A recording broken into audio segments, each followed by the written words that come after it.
para falarmos com Deus.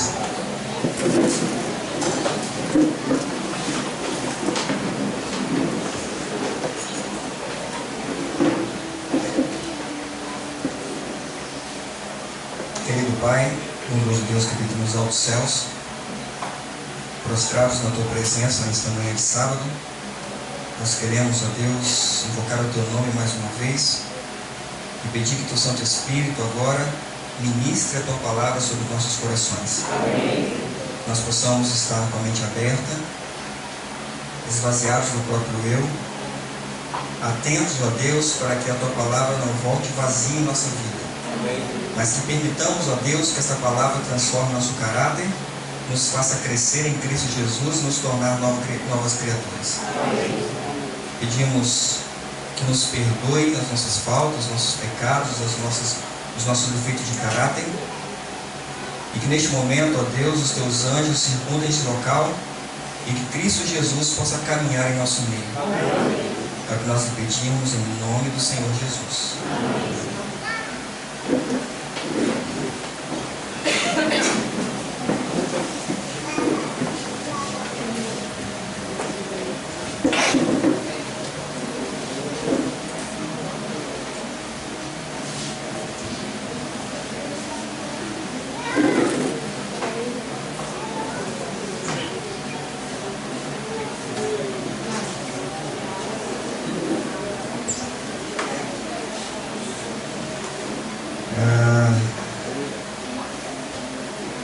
Uma alegria muito grande nós estarmos passando esse sábado tão maravilhoso, com louvores tão inspiradores, com mensagens preciosas que nos ensinam muito, nos fazem refletir e fortalecem a nossa fé. Nós estamos tendo sempre o propósito de realizar, no mínimo, pelo menos um encontro desse anual, para que nós possamos mostrar ao mundo que a Igreja de Cristo não cairá. Por mais que o inimigo tente, mas Deus sempre terá um povo que mantém as suas verdades claras da Bíblia e enalteça essas verdades. Mais do que fazer parte desse encontro aqui na terra, para que nós possamos fazer parte daquele encontro que nós almejamos, nós precisamos estar cada dia mais santificados, mais preparados. Porque aqui, neste encontro, ainda podemos fazer parte, mesmo ainda não tendo alcançado a perfeição que Cristo almeja. Mas a grande festa, Diego, que todos nós sonhamos, que todos nós desejamos, a entrada lá só será permitida para aqueles que aceitarem as vestes de Cristo. E nós sabemos que as vestes de Cristo é o seu próprio caráter. Aqui é só uma preparação. As mensagens, os louvores ainda são imperfeitos, mas chegará um momento que o pregador não será um ser humano falho, mas será o próprio Salvador. Amém. Perfeito em caráter, perfeito nas palavras, perfeito no tom de voz, na dicção, sem nenhuma falha. Certamente nesse dia os nossos corações serão preenchidos com toda a plenitude da verdade ali pregada. Amém. O tema que nós escolhemos, pode colocar, por favor? Está baseado em Apocalipse, capítulo 14, verso 7. Eu espero, eu acredito que todos nós devemos saber de cor esse verso.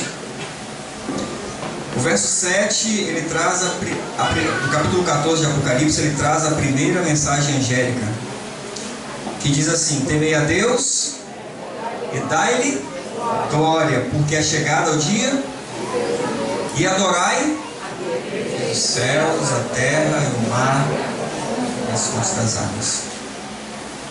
Eu quero em especial tomar essa expressão, temei a Deus e dai-lhe glória, e nesta manhã fazer uma reflexão com um pouco mais de profundidade do que significa para o povo do Advento dar glória a Deus. O que representa essa expressão dentro das 3 mensagens angélicas?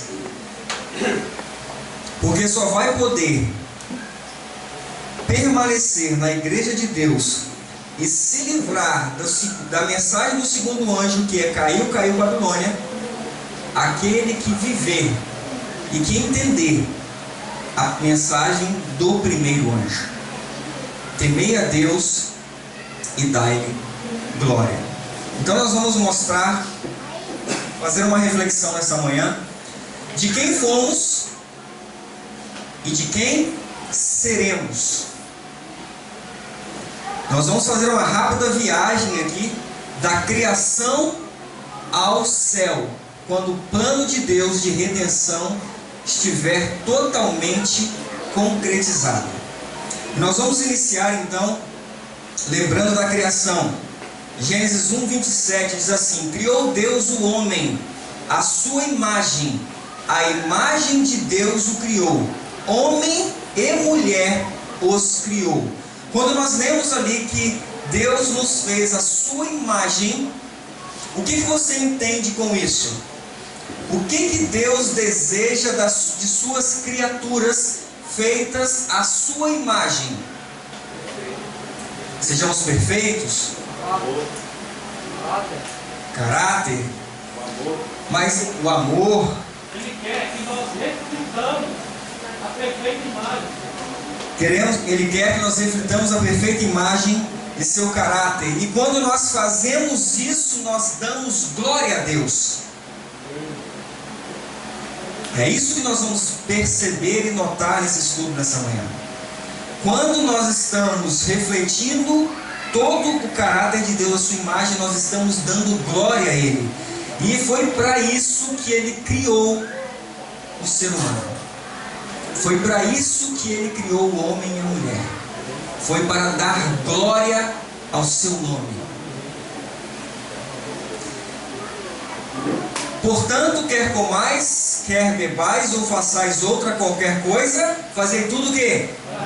Para a glória de Deus. 1 Coríntios 10:31. Em Testemunhos para a Igreja, volume 2, Ellen White escreveu: deu-lhes Deus uma habitação, que é o nosso corpo, para que dela cuidem e a conservem nas melhores condições para seu serviço e sua glória. E dai glória a Deus. O Senhor não fez o homem para ser resgatado, e sim para apresentar sua imagem. Mas devido ao pecado, o que aconteceu? O homem perdeu a imagem de Deus. E o homem deixou então de dar glória a Deus.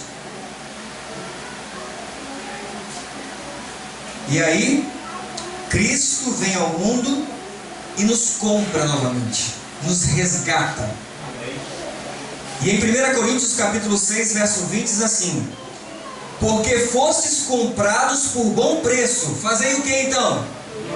Glorificai, pois, a Deus no vosso corpo e no vosso espírito, os quais pertencem a Deus. Cristo vem e nos resgata para que nós possamos novamente voltar a dar glória a Deus através do nosso corpo e da nossa mente. Isso é dar glória a Deus.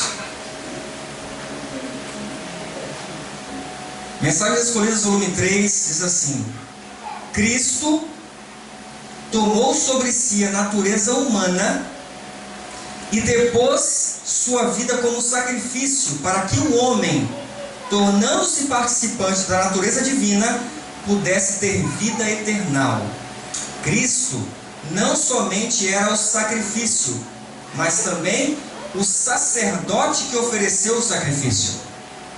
O pão que eu darei pela vida do mundo, disse ele, é a minha carne. João 6,51. Ele era inocente de toda culpa. Deu-se a si mesmo em troca das pessoas que se haviam vendido a Satanás pela transgressão da lei de Deus. Sua vida pela vida da família humana, a qual se tornou assim sua propriedade adquirida. O homem é criado para dar glória a Deus, se vende ao pecado, se torna escravo do pecado. Agora vem Cristo, vive neste mundo na condição do homem, vence o pecado e agora dá a sua vida para que eu e você entendamos que nós não pertencemos a nós mesmos. Quando eu falo assim, eu me entrego a Cristo, agora eu me tornei servo dele, porque eu fui comprado por bom preço e sou a sua propriedade adquirida. Entendam o processo, para que nós entendamos a grandiosidade do plano da redenção. Se nós não compreendermos todo esse plano da redenção, nós continuaremos a tornar a ser cristãos, a nos tornar cristãos de uma forma tão baixa que nós não daremos glória a Deus na nossa vida. Somos sua propriedade adquirida. Qual foi o maior objetivo de Cristo nessa terra? Representar o caráter do Pai. Salvar o homem, resgatar a igreja, demonstrar o caráter do Pai. E quando ele mostra o caráter do Pai, ele reivindica o caráter do Pai. O que ele está fazendo? Ele está dando glória a Deus. Aonde o homem falhou, Cristo vem e mostra. É assim que se faz. Eu glorifiquei-te na terra, tendo consumado a obra que me deste a fazer. João 17, verso 4. O maior objetivo de Cristo nessa terra foi dar glória a Deus.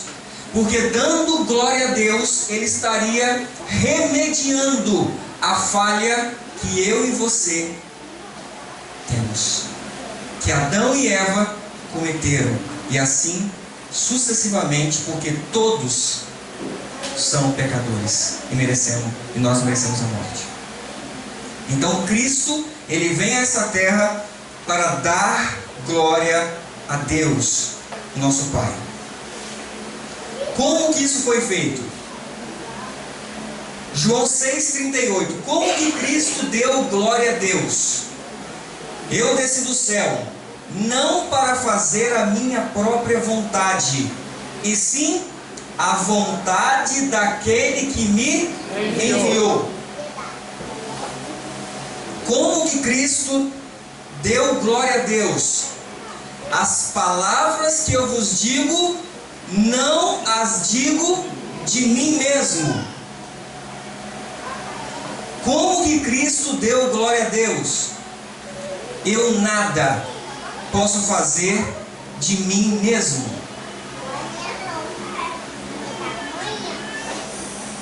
Quem fala por si mesmo está procurando o quê? A sua própria glória. Mas o que procura a glória de quem o enviou, esse é verdadeiro e nele não há injustiça. E o que é injustiça que nós aprendemos? Transgressão da lei. Pecado. Se nós estamos procurando falar as nossas próprias palavras, nós estamos dando glória a nós mesmos. É por isso que nós precisamos memorizar, decorar, aprender e entender a palavra de Deus, para que nós possamos usar pouco as nossas próprias palavras e usar mais no nosso dia a dia a palavra de Deus. Jesus disse: A minha doutrina não é minha, mas de quem? Daquele que me enviou. Cristo deu glória a Deus.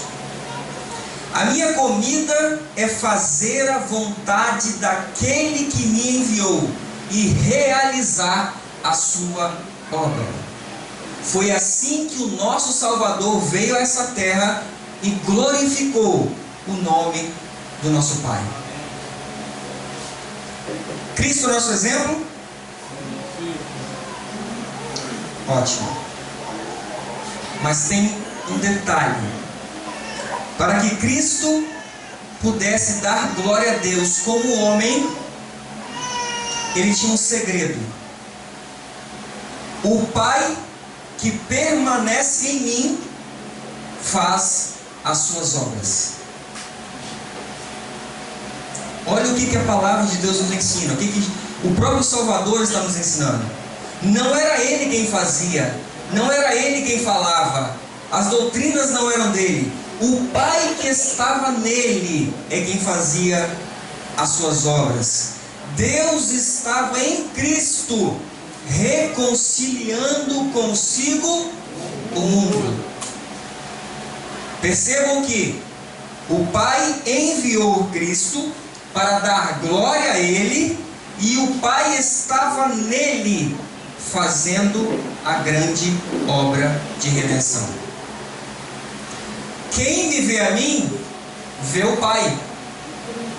Como dizes tu, mostra-nos o Pai. Aquela conversa com Filipe, a plenitude da comunhão, a plenitude do esvaziamento de Cristo foi tão grande que ele pôde dizer: Filipe, por que você está perguntando pelo Pai? Quem vê a mim, vê o Pai. O Pai está em mim fazendo a obra, não sou eu que estou fazendo.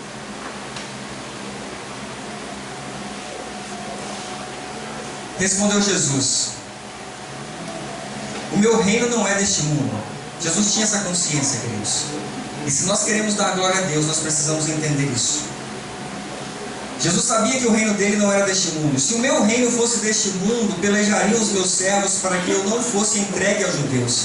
Mas agora o meu reino não é daqui.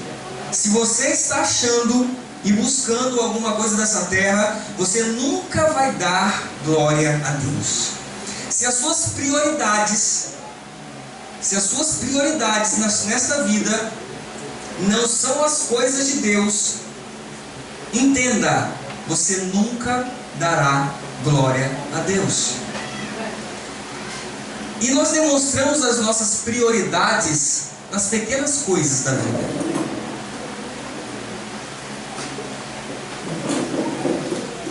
Queridos, eu fico admirado, para a tristeza, quando nós temos um encontro espiritual, um encontro onde todos deveriam estar imergidos na palavra de Deus, voltados 100% para as coisas espirituais, e ainda assim nós percebemos que nós, como um povo, não estamos num local tão agradável, tão lindo, tão belo. Ainda com 6.000 anos de pecado, nós encontramos uma bela vista natural aqui ao nosso fundo, inspiradora. Ainda assim, nós notamos que o povo de Deus como um todo não está buscando como deveria. Nós vimos isso nas pequenas coisas. Era para nos momentos de oração da madrugada, isso aqui está repleto. Nós estamos aqui para isso. Nós viemos aqui para isso.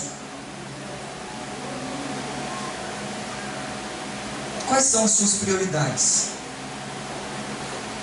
De fato você quer glorificar a Deus? É isso que você está buscando de fato? Nos pequenos detalhes, nós vamos mostrar ao mundo de quem somos e a quem queremos glorificar. Se o mundo ainda te atrai, se você quer ter um reino ainda neste mundo, nunca daremos glória a Deus. Jesus disse, João 13,15: porque eu vos dei o exemplo, para que, como eu vos fiz, façais vós também. Pois também Cristo padeceu por nós, deixando-nos o exemplo, para que sigais as suas pisadas. De sorte que haja em vós o mesmo sentimento que houve também em Cristo Jesus. Nós precisamos entender como foi o exemplo de Cristo, para que nós possamos seguir o seu exemplo. Não tem como, Ismael, eu seguir o seu exemplo se eu não te observar, se eu não te estudar, se não entender os seus propósitos. Conhecer a Cristo é tudo. Tem um hino que diz essa frase: conhecer a Cristo é tudo. Assim resplandeça a vossa luz diante dos homens, para que vejam as vossas boas obras e façam o quê? E glorifiquem a vosso Pai que estás no céu.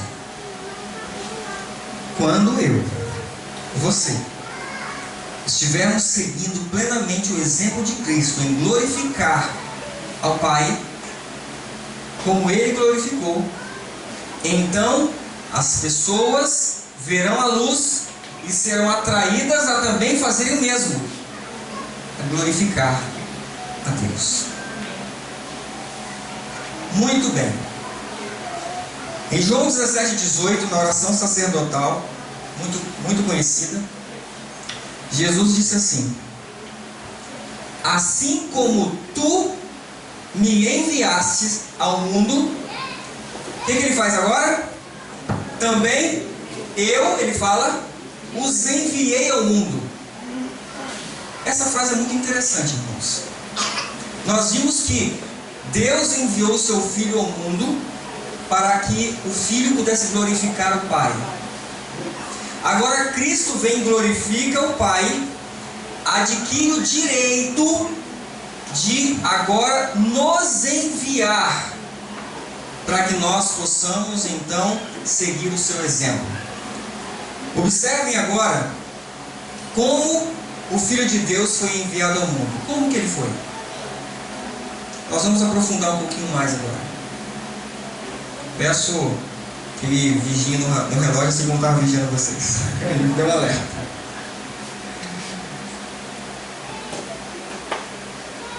Filipenses 2,6 diz assim: que sendo em forma de Deus, não teve por usurpação ser igual a Deus. Cristo então no céu, ele tinha a forma de Deus, ele era o Filho de Deus, gerado à sua própria imagem, com todas as suas características, glória, poder, tudo. E agora, quando ele vem à terra, ele sabia que ele tinha a forma de Deus, ele não teve por usurpação ser igual a Deus. O próximo verso diz o seguinte: mas esvaziou-se a si mesmo, tomando agora a forma de servo. Agora ele se torna um servo, fazendo-se semelhante aos homens. Observem como foi que Deus enviou o seu Filho, quem ele era e quem ele se tornou.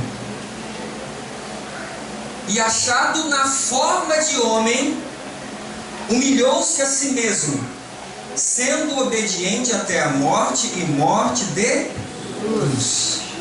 Então Cristo tinha a forma de Deus.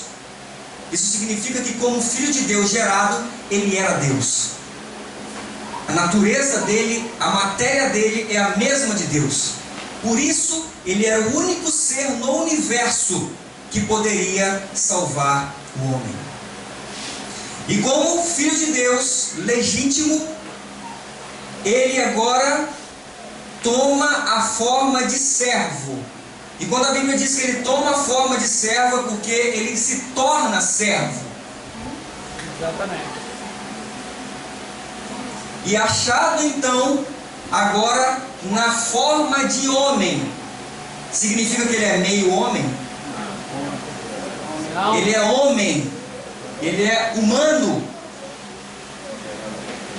Se ele tem a forma de homem, ele é homem. Se ele tem a forma de servo, ele é servo. Se ele tem a forma de Deus, ele é Deus. Mas quem é o soberano do universo? É o Pai. Que fique bem claro isso. Mas o Pai, em algum momento da eternidade, que nós não temos condições de compreender, Ele fez um ser semelhante a Ele, em todos os aspectos. E isso gerou ciúmes no céu. E nós, como povo de Deus, precisamos compreender isso. Porque o irmão Luiz Devay ontem recomendou um livro, Cristo e Sua Justiça. Leiam esse livro e vocês vão entender o que eu estou falando. Se nós não compreendermos quem é Cristo, jamais seremos como Ele é. Porque agora, Ele, após se esvaziar, Ele assume a nossa natureza. Hebreus 2,16. Porque na verdade Ele não assumiu a natureza dos anjos, mas assumiu a semente de Adão? De Abraão. Ele vai tomar agora a natureza do homem decaído, para que a salvação seja maior do que possa o universo inteiro imaginar. Ele sendo igual a Deus, Ele se faz homem decaído, para salvar o homem aonde ele está.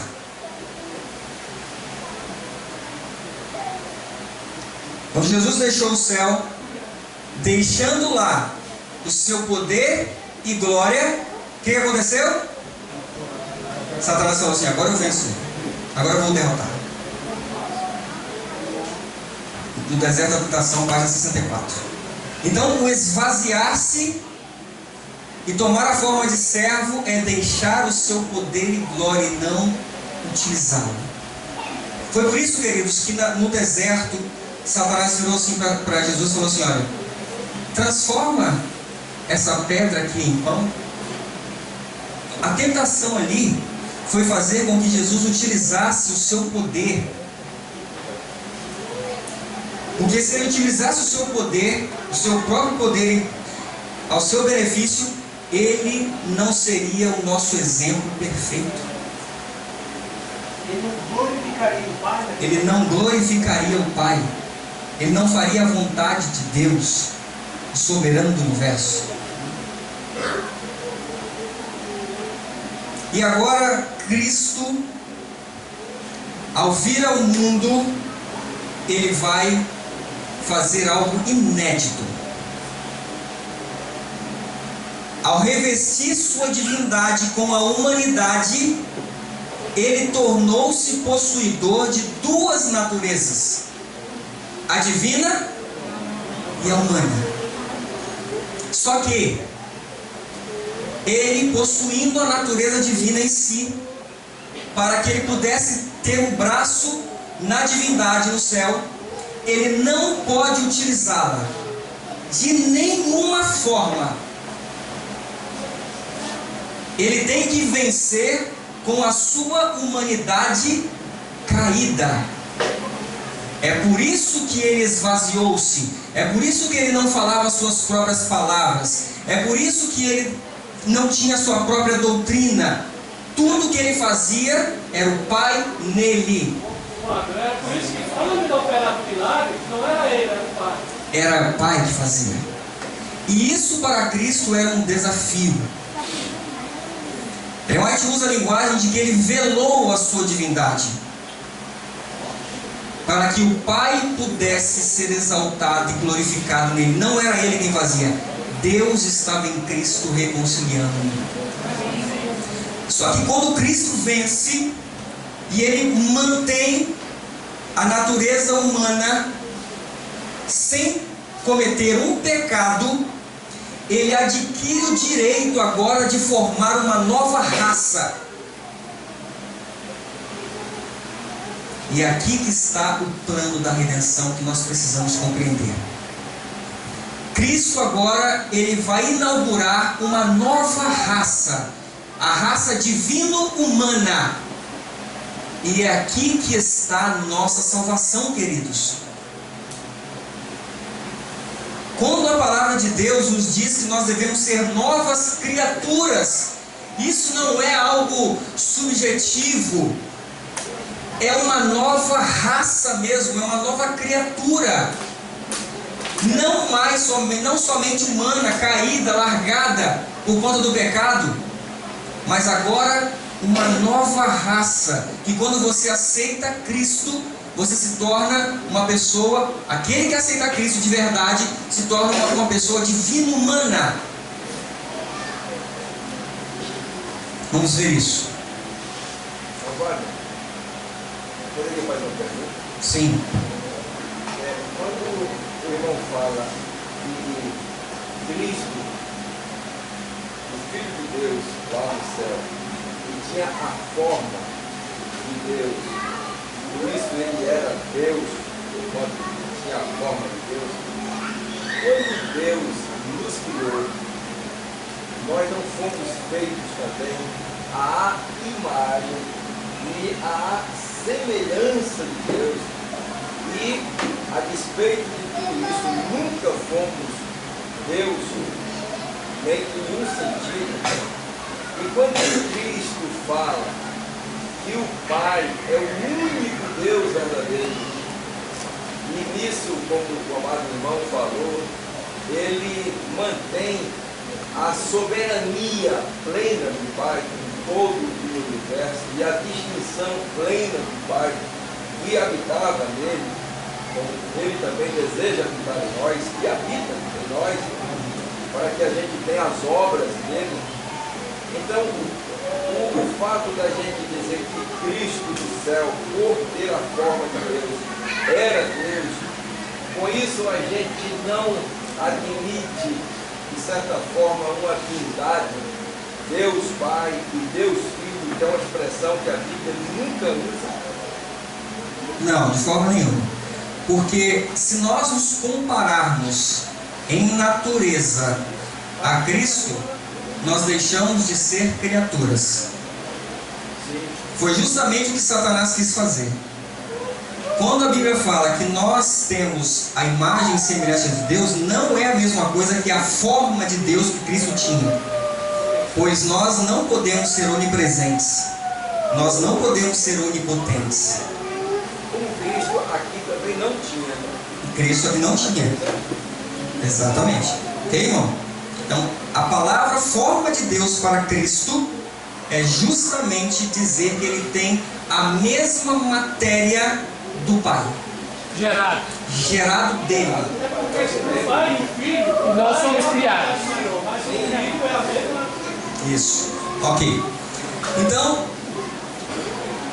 ali diz o seguinte: embora não houvesse nenhuma mancha de pecado em seu caráter, ele condescendeu em ligar nossa... Presta atenção agora, hein? Olha a obra de Cristo. Ele condescendeu em ligar nossa decaída natureza humana com a sua divindade. Tomando assim a natureza humana, o que ele fez? Ele honrou a humanidade. Presta atenção nisso, irmãos. Vocês vão entender como que vai ser, o que nós seremos. Tendo assumido nossa natureza decaída, ele demonstrou o que ela poderia tornar-se pela aceitação de quê? Dessa ampla provisão que fizera para ela, e tornando-se agora o quê? Participantes da natureza divina. Então, quando você aceita Cristo, quando você aceita o plano da redenção, você então, o que é colocado em você? A natureza divina. Nós vamos aprofundar um pouco mais sobre isso, porque nós precisamos entender primeiro quem Cristo quer que sejamos, para que então nós podemos nos tornar.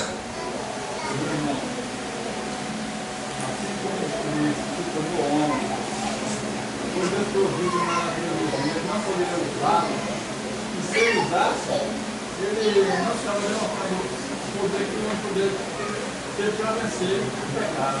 Sim. O homem, né, e a natureza, igual a natureza dele, não vão conseguir nunca. Mas ele não usou para dar exemplo de que nós temos que vencer o pecado, assim como ele venceu. Exato.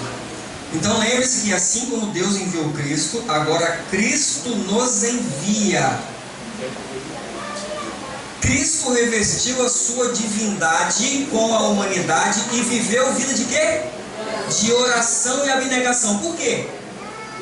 Ele tinha que sustentar dia a dia uma batalha contra a tentação a fim de poder socorrer os que hoje são tentados.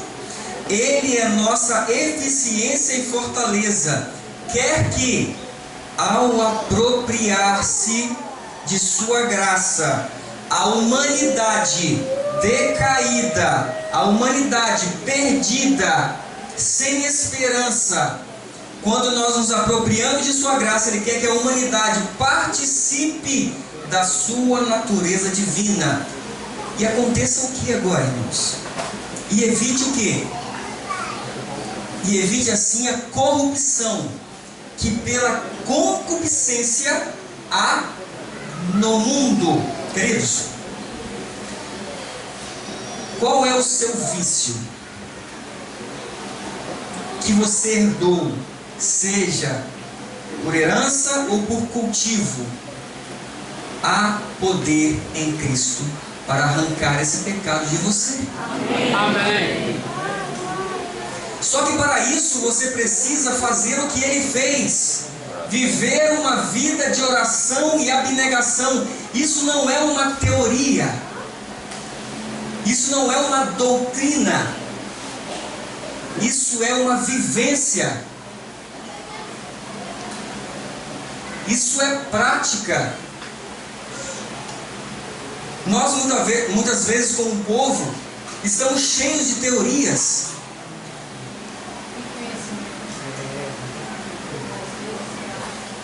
prática, abnegação, acordar cedo para orar. Não tem esse costume? Acordar de madrugada, ficar orando. Vou perder o meu sono. Sabe, queridos, nós precisamos deixar de ser um povo teórico. Nós precisamos seguir o exemplo do Mestre, aquele que nós professamos, pelo menos de palavra, seguiu.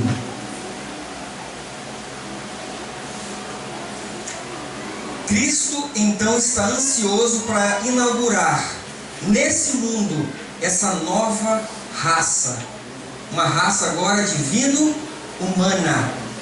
Só que a Bíblia diz que, como nós já lemos, que assim como tu me enviaste, Ele falou, ao Pai, ao mundo, também eu os enviei ao mundo. E agora nós entendemos que quando Cristo envia os seus servos ao mundo, Ele não está enviando os seus servos somente humano, decaído, perdedor, derrotado. Quando Cristo envia os seus servos ao mundo, Ele está enviando homens e mulheres, criaturas novas, restauradas, e que agora possuem a divindade de Cristo em si. Amém. Humano divino. Humano divino. Para refletir o que Ele refletiu. Exatamente. E agora, o que acontece com essas criaturas, essas novas criaturas criadas em Cristo Jesus? E todas as minhas coisas são tuas, Ele falou ao Pai, e as tuas coisas são minhas. E agora, Ele fala assim, ó, e neles sou glorificado. Agora, Cristo precisa ser glorificado em nós, assim como o Pai foi glorificado em Cristo. Essa é a salvação. Isso é a redenção. Mas tudo isso vos farão por causa de quem? Do meu nome, ele fala. Porque não conhecem quem? Aquele que me enviou. Tudo que nós sofreremos, que nós sofremos e que nós já sofremos no passado, é por causa do nome de Cristo. Porque as pessoas não conhecem esse plano da redenção. Não conhecem quem enviou a Cristo. Bem-aventurado é quando sofre pelo nome do Mestre, né? Exato.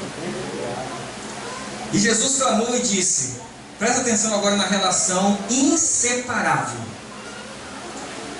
Quem crê em mim, crê não em mim, mas naquele Que me enviou. Olha, simples. Se o Pai está no Filho, e é assim as obras que são feitas são do Pai, aquele que está em Cristo, o Pai está distante? Está Não. separado? Nunca. João capítulo 14, e nos manifestaremos a Ele, e faremos nele morada. Só que agora, o Pai deseja que seu Filho seja glorificado, para que ao nome de Jesus, todo joelho, quer no céu, quer na terra, se dobrem para a glória de quem? Aí o Pai é glorificado. Quem vos recebe a mim, me recebe. Agora você é um enviado de Cristo, nova criatura, uma raça divina, humano-divina. Quando você é recebido por alguém, está recebendo quem? A Cristo. Só que quem recebe a Cristo, quem recebe a mim, ele fala, recebe também aquele que me enviou. Uma unidade perfeita. E a sua palavra não permanece em vós, porque naquele que ele enviou não credes vós. Queridos, Jesus falou assim, olha, se vocês não acreditarem em mim, em quem eu sou, qual a natureza que eu possuo, a minha capacidade de, juntamente com o Pai, glorificar o seu nome, se vocês não crerem em mim, a palavra não permanece, não vai permanecer em ninguém, não vai permanecer em nós, a sua palavra. É um conceito de trindade. Totalmente. Queridos, João 6,29, presta atenção nessa frase, nesse texto.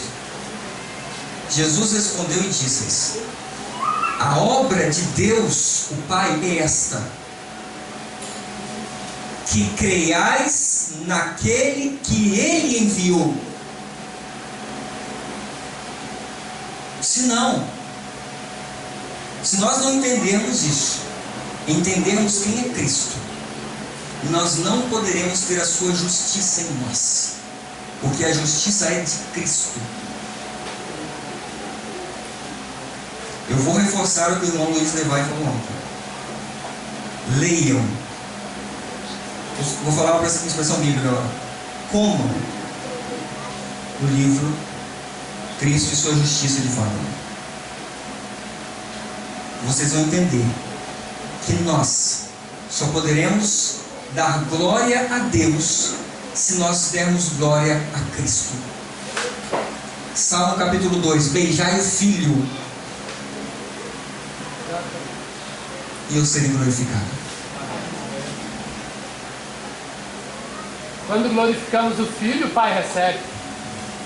A obra de Deus é esta, que creiais naquele que Ele enviou. Esta é a obra de Deus para a minha vida e sua vida. Porque o Pai já está no Filho, Ele venceu.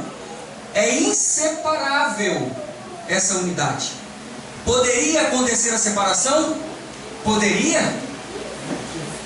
Poderia? Mas como Cristo esvaziou-se e o Pai realizou toda a sua obra em Cristo, essa separação não acontece mais. Agora, a condição para que nós possamos fazer parte dessa unidade é nos esvaziar e deixar Cristo fazer a vontade dele em nós. Cristo em vós, a esperança da glória.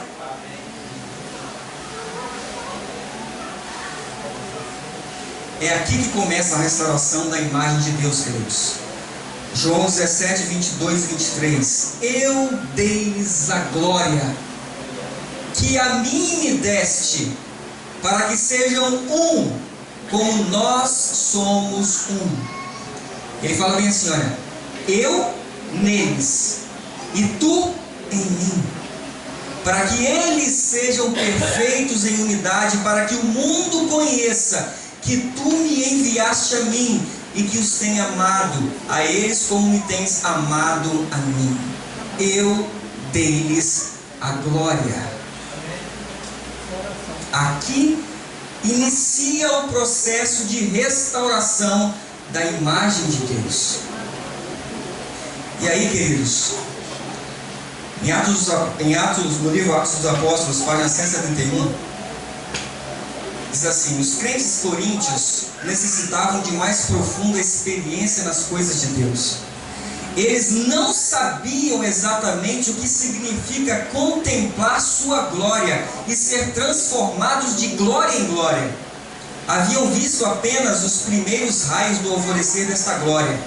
O desejo de Paulo por eles era que eles fossem cheios de toda a plenitude de Deus, conhecendo e prosseguindo em conhecer aquele cuja saída é como a alva, e continuassem a aprender dele, até que chegasse a pleno meio-dia de uma perfeita fé evangélica. Eu acredito piamente que nós estamos como os crentes de Coríntios. Leia os dois livros. O povo de Coríntios, a igreja de Coríntios era cheia de problemas. Era uma igreja problemática. Paulo teve que enfrentar muitas dificuldades ali. Repreender muito. Mas ele queria que o povo entendesse o que significa mais profundamente contemplar a glória de Cristo, ser transformados de glória em glória, para que então pudesse esse povo ser unido e cheios da plenitude de Deus, chegar ao pleno meio-dia de uma fé perfeita evangélica. Aquele que contempla Jesus com o olhar da fé não vê nenhuma glória em si mesmo, pois a glória do Redentor é refletida na mente e no coração. É compreendida a expiação pelo seu sangue, e a remoção do pecado enche o coração de gratidão. Sendo justificado por Cristo, o recebedor da verdade é impelido a fazer uma entrega mais ou menos a Deus, uma entrega completa a Deus, e é admitido na escola de Cristo para que possa aprender daquele que é manso e humilde de coração. O conhecimento do amor de Deus é derramado em seu coração. Ele exclama: oh, que amor, que condescendência! Apegando-se às ricas promessas da fé, ele então faz o quê? Torna-se participante da natureza divina. Ele já deixa agora de ser somente um homem pecador e perdido. Cristo coloca o que ele adquiriu por direito, ele coloca agora no ser humano a sua própria natureza. Ele sopra e faz nos nascer de novo. Sendo o seu coração esvaziado, para isso acontecer tem que acontecer o quê? Esvaziado. Cristo teve que se esvaziar também. Sendo o seu coração esvaziado do próprio eu, as águas da vida fluem para dentro dele, e a glória do Senhor resplandece. Olhando constantemente para Jesus, o que acontece? O humano é assimilado pelo divino. O crente é transformado à sua semelhança. O caráter humano é mudado para o que é divino, uma nova raça, uma raça eleita, é o olhar celestial que discerne esta glória. Ela é velada, envolta em mistério, até que o Espírito Santo comunica esse discernimento à alma. Esse é o milagre da redenção, queridos. E o que acontece com isso? Ele veio ao nosso mundo revestindo sua divindade com a humanidade, suportando o teste de aprovação de Deus. Por seu exemplo de perfeita obediência em sua natureza humana, ele nos ensina que podemos ser obedientes. Os que mantêm relacionamento vivo com Deus sabem, reconhecem que a divindade trabalha através da humanidade. Todo ser que coopera com Deus praticará a justiça, amará a misericórdia e andará humildemente com Deus. Esses são os filhos de Deus. Essa é a nova criatura. Isso significa nascer de novo. Ser participante da natureza divina. Exatamente. Quem comete pecado é do diabo. Isso é muito forte, queridos, esse texto. Quem comete pecado é do diabo. Porque o diabo peca desde o princípio. Para isto, o Filho de Deus se manifestou, para desfazer as obras do diabo. Presta atenção agora. Qualquer que é nascido de Deus não comete pecado. Vou repetir. Qualquer que é nascido de Deus não comete pecado, porque a sua semente permanece nele e não pode pecar, porque é nascido de Deus. É nisto que são manifestos os filhos de Deus e os filhos do diabo. Quem somos, queridos? Quem você é? Que cristão você tem sido? Porque é nisto que será manifesto os filhos de Deus e os filhos do diabo. Porque às vezes quando se fala sobre justiça e obediência, o mundo, a maioria das pessoas, elas têm aquela reação negativa, dizer que não há possibilidade de obediência, que só Cristo ele teve essa capacidade de obediência, de obedecer a lei, de fazer a vontade do Pai, mas que nós, como ser humano, nós não temos essa condição. Isso reclama muito disso. Isso é um menosprezo ao plano da redenção. É uma falta de entendimento do que Cristo fez por nós e continua fazendo e quer fazer. Ele veio para demonstrar que a humanidade, unida à divindade por viva fé, pode guardar todos os mandamentos de Deus. Amém. Então, o que Cristo veio demonstrar? Que quando nós nos tornamos essa nova raça humano-divina, nós podemos ser obedientes. Pessoal. Então quer dizer que não é nada a pessoa pregar o evangelho que as igrejas fazem e afirmar que não é possível guardar os mandamentos. Eles estão pisando, estão fazendo nada, né? Pisando a lei, pisando o sacrifício de Cristo. Não adianta de nada. Nada. Esse não é o evangelho eterno, Priscila. É aquele negócio, uma justificativa. Exato. O Salvador tomou sobre si as enfermidades humanas e viveu uma vida sem pecado, a fim de que, qual o objetivo? O objetivo de os homens não terem nenhum temor de que, devido à fraqueza da natureza humana, eles não pudessem vencer. Cristo veio para nos tornar participantes da natureza divina, e sua vida, presta atenção agora, e sua vida declara que a humanidade unida à divindade Não comete pecado. Ora, se eu pego ainda, significa o quê? Não está totalmente unido com Deus. O selo de Deus só será colocado na testa daqueles que não possuem nenhuma nódoa, nenhuma mancha de pecado. Porque nessa última geração, esse plano da redenção terá que ser efetuado por completo nesta geração.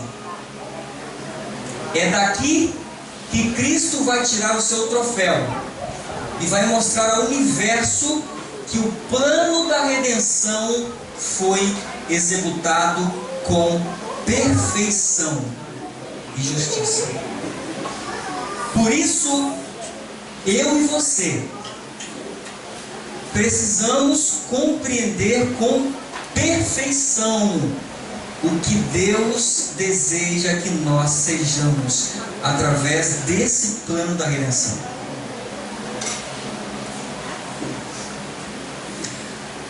Os que creem em Cristo e obedecem aos seus mandamentos não estão debaixo da escravidão da lei de Deus. Pois aos que creem e obedecem, sua lei não é lei de escravidão, mas de quê? De liberdade. Todo aquele que crê em Cristo de verdade, crê em seu poder. Todo que confia no poder protetor de um Salvador ressurgido, que sofreu a pena pronunciada sobre o transgressor. Todo aquele que resiste à tentação em meio ao mal, copia o modelo dado na vida de Cristo. Esse, pela fé no sacrifício expiatório de Cristo, se tornará participante da natureza divina, havendo escapado da corrupção que pela concupiscência há no mundo. Todo aquele que, pela fé, obedece aos mandamentos, alcançará o estado de impecaminosidade no qual Adão viveu antes de sua transgressão. Glória a Deus. Existe um plano mais perfeito do que esse? Não. O que Adão era, através do plano da redenção, Cristo restaura. Se você era um viciado em droga e não podia passar perto da droga, que a sua natureza queria aquilo, se você aceita Cristo e se entrega a Ele, Ele te transforma de tal maneira que a droga pode ser colocada do teu lado e você só vai falar assim: eu não quero isso. Cristo, Ele arranca o desejo pela droga, porque Ele arranca a impecaminosidade que há em nós. Ele arranca a corrupção que pela concupiscência há no mundo. E Ele transforma a sua vontade agora na vontade dEle. E aí sim você se torna um filho de Deus. Torna um prazer fazer a vontade de Deus. E aí sim você se torna um irmão de Cristo. Porque Jesus falou assim: olha, meus irmãos, minha mãe, meu pai e meus irmãos são aqueles que fazem a vontade de Deus. Esses são da família de Deus.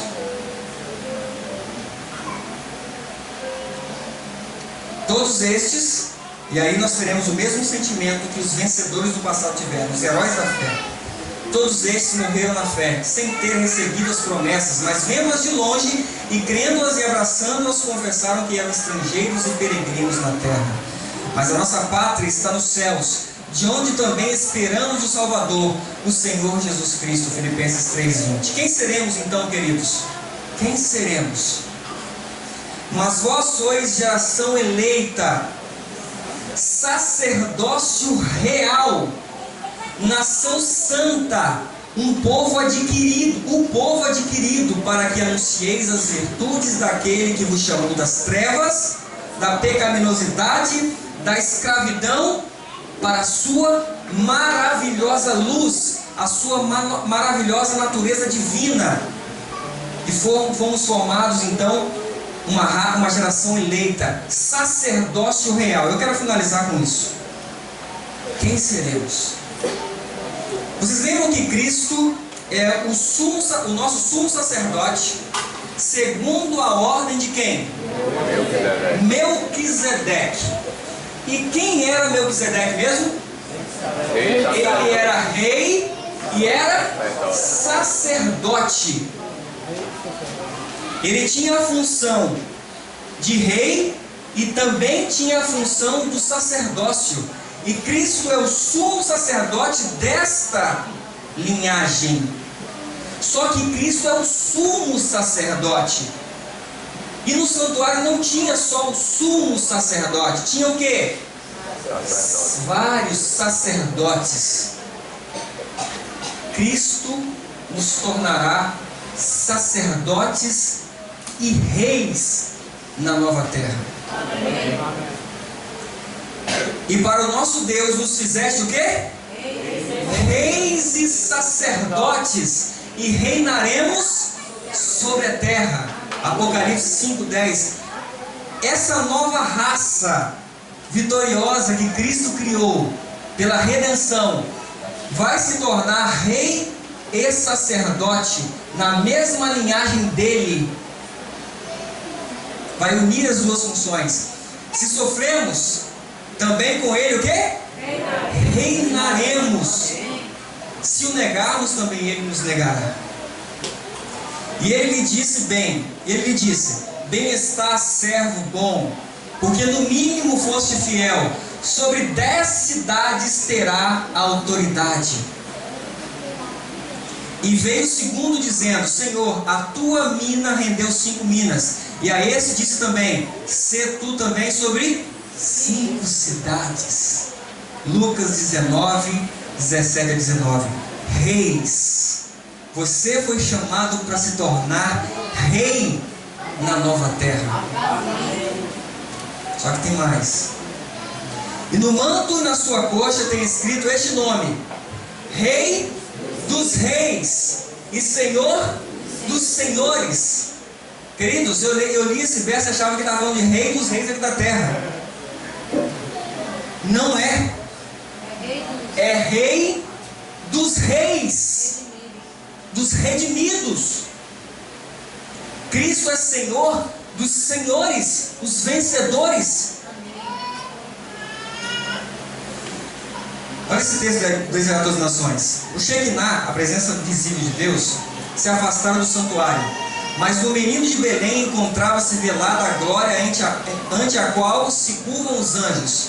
Essa inconsciente criancinha era a semente prometida, a quem apontava o primeiro altar, construído à porta do Éden. Este era Siló, o doador de paz. Fora ele que se declarara a Moisés como eu sou. Fora ele quem, na coluna de fumo de fogo, servira de guia a Israel. Este era aquele sobre quem os videntes haviam predito. Era o desejado de todas as nações, a raiz e a geração de Cristo, a resplandecente estrela da manhã. O nome daquele impotente menino, inscrito nos registros de Israel, declarando o nosso irmão, era a esperança da caída humanidade. A criança por quem fora pago o resgate, era aquele que devia pagar o resgate pelos pecados do mundo. Era ele, o verdadeiro sumo sacerdote sobre a casa de Deus, a cabeça de um sacerdócio perpétuo, o intercessor, à destra da majestade nas alturas. Você foi chamado, querido, para ser sacerdote e rei. Com isso, antes de entrar na cidade de Deus, o Salvador concede a seus seguidores os emblemas de vitória, conferindo-lhes as insígnias de sua condição real. E com isso, queridos, olha o que Cristo faz. Esse é o mistério da piedade. Havendo Cristo tomado a natureza humana, diz Ellen White, e por uma vida de humilhação, elevado o homem na escala do valor moral para com Deus, o levar ele à natureza que adotara, ao trono do Senhor, e aí apresentar seus filhos ao Pai, o ser conferida a eles, a essa raça caída que foi restaurada, a eles, uma honra maior do que quem? Do que a dos anjos. Eis a maravilha do universo, o mistério que os anjos desejam compreender. Esse é o amor que abranda o coração do pecador. Queridos, temos um grande prêmio, mas para isso, primeiro, precisamos esvaziar de nós mesmos. Deixar Cristo glorificar a si mesmo em nós. E assim o Pai também será glorificado no Filho. Que esse possa ser o desejo do coração de cada um. Nós teremos um louvor especial agora, pelo conjunto Encontros. E eu gostaria que vocês, nessa manhã, refletissem no que vocês desejam levar desse congresso, no que vocês desejam ser para Cristo. Isso é uma decisão individual. Eu gostaria que o conjunto já viesse entrando aqui, por favor. Isso é uma decisão individual. Ninguém pode tomar essa decisão por ninguém. Cristo mesmo não nos força nada. Ele quer que voluntariamente nós nos esvaziemos do nosso próprio eu. Não façamos mais a nossa própria vontade. E meu apelo dessa manhã é: decida-se ser filho de Deus.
e eterno Deus que habita nos altos céus, louvado e engrandecido seja o teu nome para todo sempre. Amém. Obrigado a Deus por tão grande dádiva em nos conceder o teu único filho para morrer e nos dar esse plano de redenção maravilhoso, Senhor, que temos hoje. Amém. Temos a convicção e a fé de que Cristo em nós poderemos então, ó Deus, glorificar o teu nome. Amém. Nós possamos, ó Deus, aceitar essa redenção, aceitar essa tão grande salvação realizada por cada um dos teus filhos aqui na terra. Amém. Deus eterno, dá-nos um restante de sábado na tua presença.